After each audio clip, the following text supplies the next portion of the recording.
is true that you are Thorin, son of Thrain, son of Thror, I believe, and that your companion is respectable, and if it is true that you are enemies of goblins and not up to any mischief in my lands, what are you up to, by the way? Well, they're on their way to visit the land of their fathers, east, beyond Mirkwood, put in Gandalf, and it's entirely an accident that we're in your lands at all. We were crossing by the High Pass, and that should have brought us to the road that lies to the south of your country, when we were attacked by evil goblins, as I was about to tell you. Go on, telling then, said Beorn, who was never very polite. There was a terrible storm. The stone giants were out hurling rocks, and at the head of the pass we took refuge in a cave. The Hobbit and I and several of our companions... What?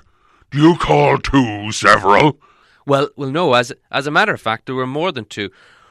Were they killed? Were they eaten? Gone home?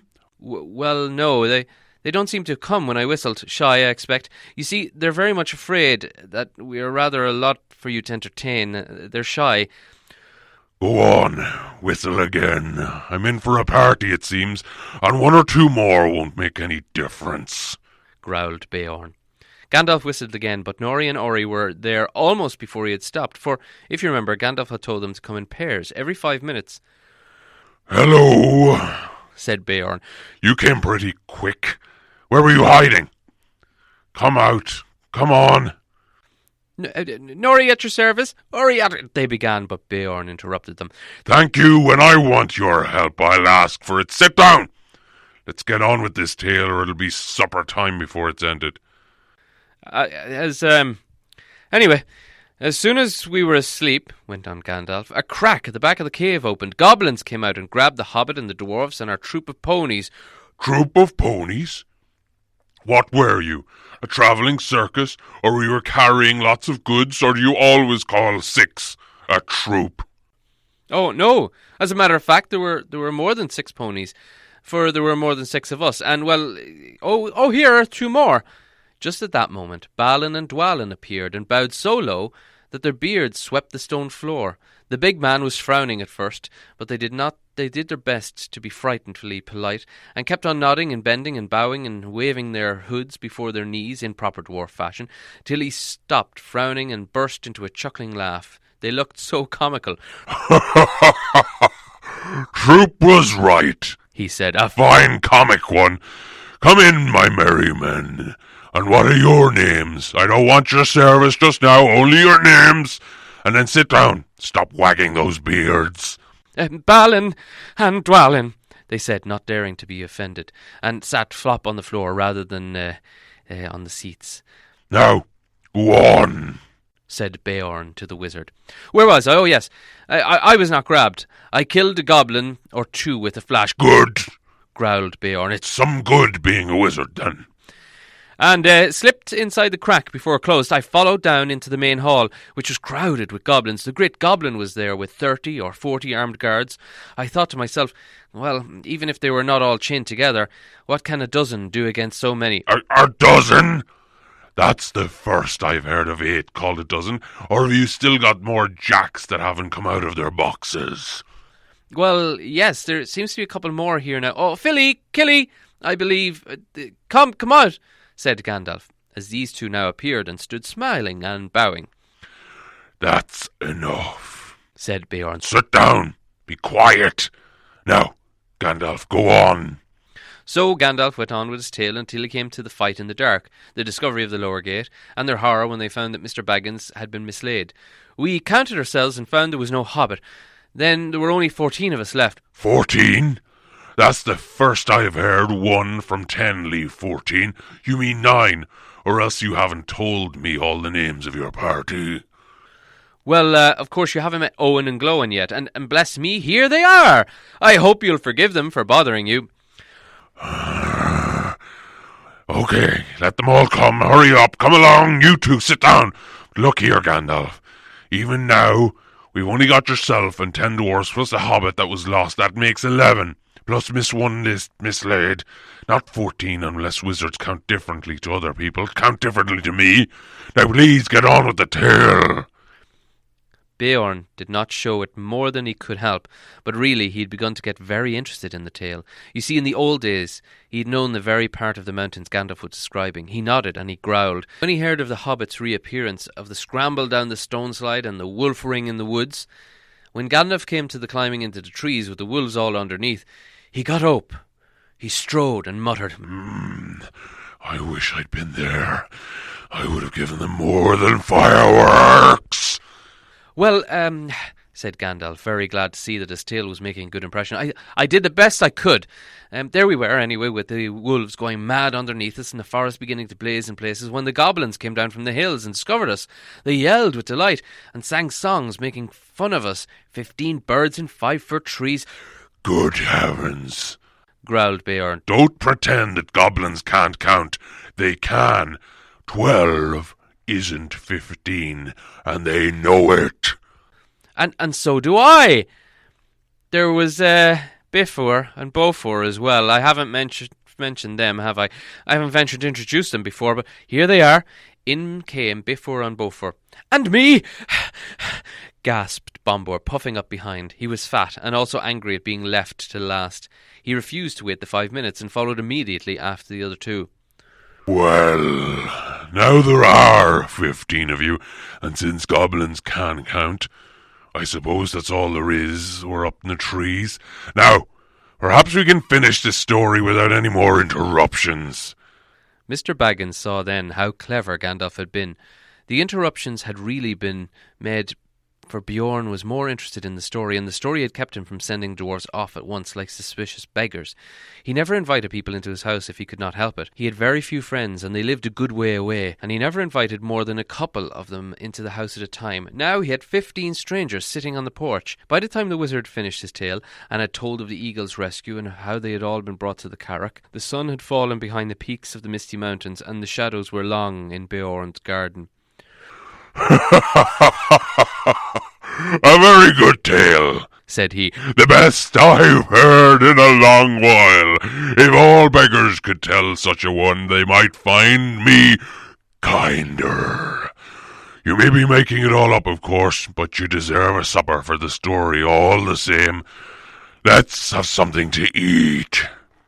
Yes, please, they all said together. Thank you very much. Inside the hall it was now quite dark. Beorn clapped his hands, and in trotted 4 beautiful white ponies and several large, long-bodied grey dogs. Beorn said something to them in a queer language, like animal noises turned into talk. They went out again and came back soon, carrying torches in their mouths, which they lit at the fire and stuck in low brackets on the pillars of the hall about the central hearth. The dogs could stand on their hind legs when they wished, and carry things with their forefeet. Quickly they got out boards and trestles from the side walls and set them up near the fire. Then "Ba, ba, ba" was heard, and in came some snow-white sheep, led by a large coal-black ram. One bore a white cloth embroidered at the edges with figures of animals. Others bore on their broad backs trays with bowls and platters and knives and wooden spoons, which the dogs took and quickly laid on the trestle tables. These were very low enough even for Bilbo to sit at comfortably. Besides them, a pony pushed 2 low-seated benches with wide-rushed bottoms and little short thick legs for Gandalf and Thorin, while at the far end he put Beorn's big black chair of the same sort, in which he sat with the great hind legs stuck out far under the table. These were all the chairs he had in his hall, and he probably had them low, like the tables for the convenience of the wonderful animals that waited on him. What did the rest sit on? They were not forgotten. The other ponies came in rolling round, drum-shaped sections of logs, smoothed and polished, and low even enough for Bilbo, as soon as they were all seated at Beorn's table, and the hall had not seen such a gathering for many a year. They had a great supper, or a dinner, such as they had not had since they left the last homely house in the west, and said good-bye to Ed. The light of the torches in the fire flickered about him, and the table was set with 2 tall red beeswax candles. All the time they ate, Beorn in his deep rolling voice told tales of the wild lands on the sides of the mountains, and especially of the dark and dangerous wood that lay outstretched far to the north and south, a day's ride before them, barring their way to the east, the terrible forest of Mirkwood. The dwarfs listened.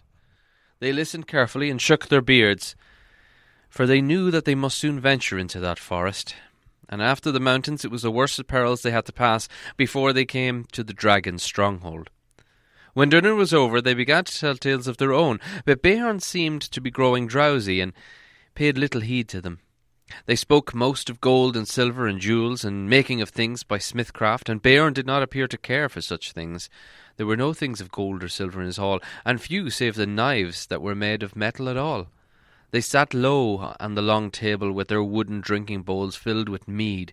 The dark night came on outside. The fires in the middle of the hall were built with fresh logs, and the torches were put out, and still they sat in the light of the dancing flames, with the pillars of the house standing tall behind them, and dark at the top like trees of the forest.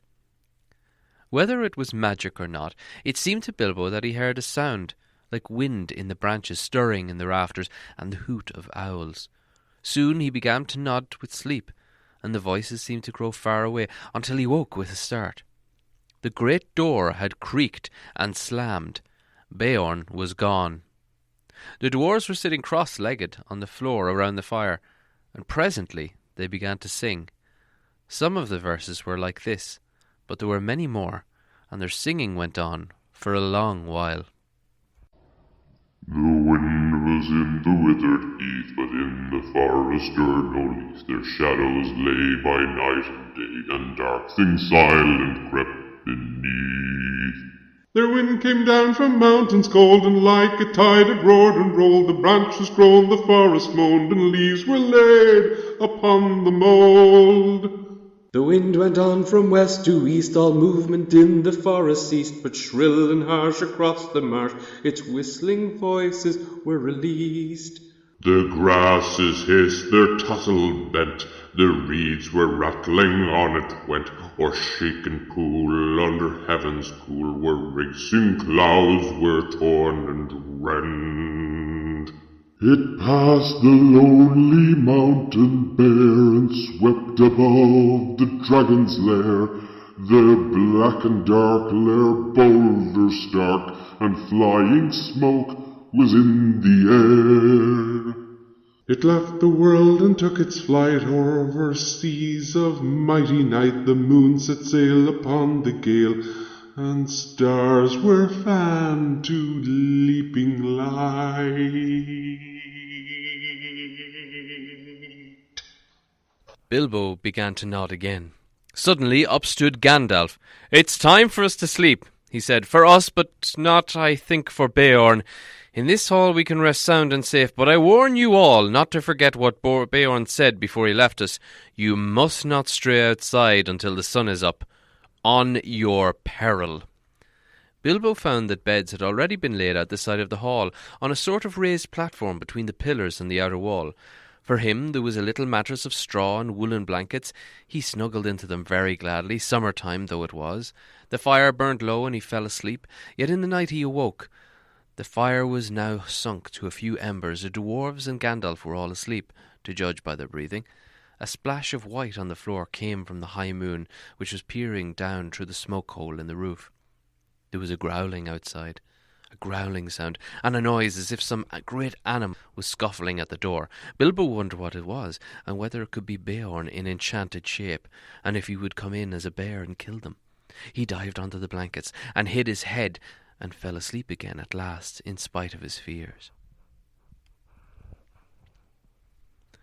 It was full morning when he woke. One of the dwarves had fallen over him in the shadows where he lay, and he rolled down with a bump from the platform on the floor. It was Beaufort, and he was grumbling about it when Bilbo opened his eyes. "Get up, lazy bones," he said, "or there'll be no breakfast left for you." Up jumped Bilbo. "Breakfast? Breakfast!" he cried. "Where is the breakfast?" "Mostly inside us," answered the other dwarfs who were moving about the hall. "But what is left out in the veranda is there. We've been out looking for Beorn ever since the sun got up. There's no sign of him anywhere, though we found breakfast laid as soon as we got out." Where's Gandalf?" asked Bilbo, moving off to find someone and something to eat as quick as he could. Out and about somewhere," they told him, but he saw no sign of the wizard all that day until the evening. Just before sunset he walked into the hall where the Hobbit and the dwarfs were having supper, waited on by Beorn's wonderful animals as they had been all day. Of Beorn they had seen and heard nothing since the night before, and they were getting puzzled. "Where is our host, and where have you been all day yourself?" they cried. One question at a time, and none till after supper. I haven't had a bite since breakfast. At last, Gandalf pushed away his plate and jug,